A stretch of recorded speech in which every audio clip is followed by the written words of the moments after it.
Hey friend, do you want to offer meaningful learning solutions that create behavior change, fit in the flow of work, and yield real results for your nonprofit? If yes, this is the podcast for you.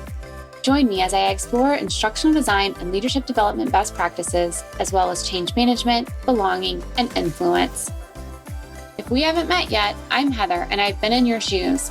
I'm a learning and development consultant and founder of Skill Masters Market. Before starting my business, I led learning and leadership development initiatives for a large national nonprofit. I know what it's like to need to develop your staff quickly and effectively and to build the relationships and cut through the organizational layers to be successful. And I'm bringing all of that to you in this podcast. So block your calendar, turn off your Teams or Slack chat, and let's dive in. It's learning for good. Do you take the time to reflect when something ends? Maybe the end of each year is a time of reflection for you. And as New Year's Eve approaches and you're picking out what to wear and prepping the food you're going to serve, you think back on how the year went. You finally kicked that 3 morning alarm habit. You joined a gym, but you wish you'd gone on more vacations, or maybe you wish you called your mom more. Overall, you feel a mix of happiness and a hope that this next year will be better. Or maybe you reflect after you've achieved a personal goal, like running a marathon. Once your muscles recover and you can finally have time to think, you reflect back on all those early mornings and the long training runs, and you think about the time that you dedicated to this accomplishment, and you feel proud.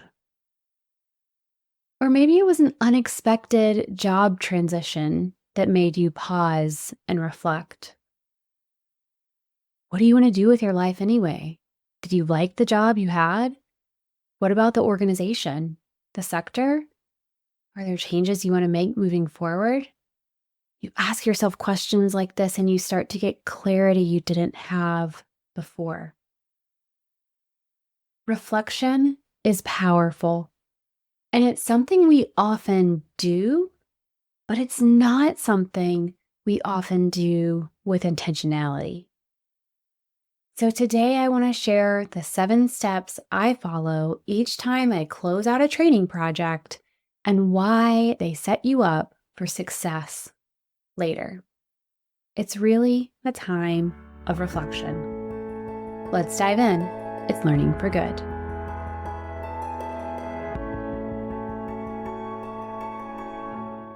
I have a lot of processes I use in my business, and one of those is the project Debrief. I found it's important to, 1, have a debrief, and 2, know what you want to accomplish as you go into that conversation. This time of reflection and discussion is important for us to learn about our strengths, to identify the skills that we might want to grow in the future, to figure out how our processes can be strengthened, and really to continue to reinforce that trusting relationship that we've established with our partners. So today I want to share my process for a project debrief. It's what I follow as a nonprofit learning and development consultant, but I'll also share how that same process can benefit you as an internal partner. So the first thing I'm going to recommend is to schedule it before the project ends. We don't want the debrief to be an afterthought. Typically, when I'm scheduling out project meetings for the entire project, I schedule recurring meetings, and I try to make sure there will be enough recurring meetings for one of those to be the debrief. But as we get close to the project ending, I'll take a look at the calendar. I'll make sure we have at least one extra meeting after the deliverables are done. And so that meeting can serve as the project debrief. The second thing we're going to do is once we have that meeting and we're all together, we're going to review the project status. Are there any open items? Ideally, there are not open items because this is the end of the project. But occasionally there might be something small, like maybe you just got a graphic back from marketing and you need to just drop it in. Or maybe you need to go in and open the course up for registration in your LMS. There might be something small that you need to do, but in theory, everything is done And it's important to even recognize that there are no open items, the deliverables are completed. The third step, the third thing I do is to ask open questions about the project. 2 questions that I find really helpful: what went well and what could be improved? Now, those are pretty simple questions. So I typically ask my clients to think about our relationship. What went well in our relationship? What could have been improved? What about communication? We have regular scheduled meetings. I send email updates after the meetings about action items and things like that, right? So when you think about our communication, what went well and what could be improved? Think about our process, how we worked together. What went well? What could be improved? And then let's also think about the work itself. Think about the deliverable. Where did you end up? What went well? And what could be improved? These 2 questions, though they seem fairly simple, this is where you will learn a lot about yourself, a lot about your skills, a lot about your process, and how you can improve.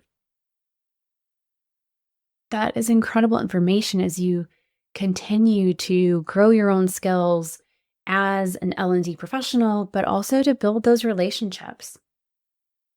Now, once we've talked about the project, I like to talk about impact. And you might be thinking, it's too soon for that question, but not necessarily. I typically ask, what will the impact of this project be? Or what impacts have you seen so far? Now, you might not have measurable performance changes yet. So what I typically will say is, what will the impact of this project be, or what has it been on you, on your team? What do you anticipate it being on the intended audience for the training? On the organization? We want to know the impact we had. And so, yeah, we might not have those measurable performance changes yet, but our partners might just tell us how much time we saved them, or how we taught them to view the problem and solution differently. And that is valuable. Now, the 5th thing, get insight on future needs. I might ask a question like, what gaps do you still see? This opens the door for additional conversations about how your team can support their needs, and it positions you to get a seat at the table early rather than as an afterthought. It's conversations like these that help you be perceived as a trusted partner and not just an order taker. The 6th thing is ask for permission to share about their experiences. So for me, I use testimonials and case studies, things like that in my marketing. So you might see it on my website or on LinkedIn or somewhere else. But internally, you can also use their experiences, whether it's a testimonial or a case study, as you work with new internal partners. So if you've got the information, if you've captured the information, you can easily say to a new partner, let me tell you how we worked with Aroma and our after-school program to expand to new locations. Or can I share how we solved a similar challenge with Glenn and Ogs? You're using your experiences and your successes to build trust with others in your organization as well. And the final step occurs after the meeting ends, and that's to send a follow-up email to close out the project. What do we put in this follow-up email? First, you want to thank them for their time and their commitment to the work. It does take a lot of time to create training. So acknowledge that and thank them for that.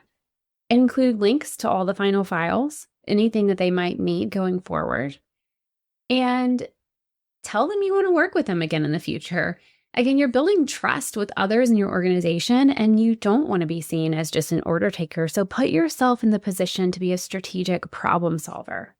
You can even mention one of those gaps that they mentioned in your conversation and say, I'd love to work with you on this when you're ready.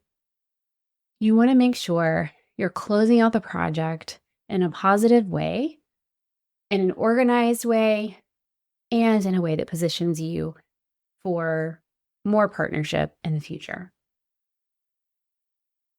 Now, I found this 7-step approach to closing out a project to be an essential part of my process because it reinforces the relationship as a partnership. It helps you learn and grow as an L&D pro, and it sets you up for future projects in the organization. And all of these things help you become a respected partner in your nonprofit. All right, that's it for today. I'll see you next time on Learning for Good.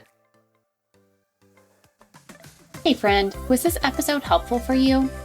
Did you like what you heard? Do you want more content like this? Here are 3 things you can do. Hit subscribe, leave a review on Apple Podcasts or your podcast app of choice, share this episode with a colleague. This means so much to me personally. I read every review, but it also helps me learn what content you like most so I can create more of what you want. All right, turn that Teams or Slack chat back on when you're ready, and I'll see you next time on Learning for Good.